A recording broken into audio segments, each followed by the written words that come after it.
A survey what every CEO will worry about this year, and it's kind of a long list. Top of the list, number one, U.S. market prospects to outshine in low-growth world. Or this is what you expect in 2016. What's your number one worry? The number one worry from a pure business perspective has been regulation. It's historically been that in the U.S. for a number of years. When you look at litigation issues, the disparate regulatory agencies that we have, it's the first time it's actually hit that high point across the entirety of the globe, because it's a big issue across the regions, regardless of where you may be living. And we're talking about the top three concerns for CEOs: over-regulation, of course, the top one. Also, though, as you look at the global economic situation, we've got oil, we've got China going flat, and then you've got geopolitical uncertainty across the globe. A lot of things suppressing growth. Look, the reality is every business right now, and for that matter government, is worried about a variety of things. So China, clearly, and it's in an economy that's in a transition. There's a lot of different things that are happening. You have to actually get into the details. What's happening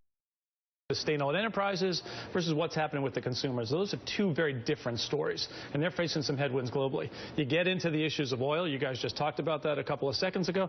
You get into some of the geopolitical issues, and I'll call it just the political issues in general. The number one issue that was talked about in Davos this past week was, in fact, our political issues that are going on right now. Right. That's what I was going to ask you about. U.S. companies, specifically U.S. CEOs, what's the level of concern about the political uncertainty / paralysis in Washington? It's pretty big, right? So there's uncertainty in terms of what the various candidates are saying, in terms of the implications, in terms of how we as a country will operate from a global perspective. So what will happen in terms of trade and cap issues? What will happen in terms of taxation issues?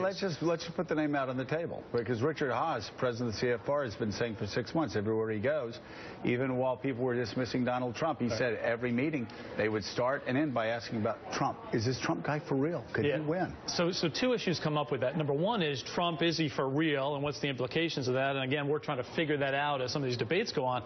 The second issue, which is really interesting, is what's up with your U.S. system? The system in and of itself, in terms of what's happening right now, to have sort of this diverse slate of candidates all over the board and fairly spread in terms of the Republicans in particular, they're really saying, is your system going to stay intact over the long term post this election? That's fascinating. Wow. Bob, Moritz, you're going to have to come back.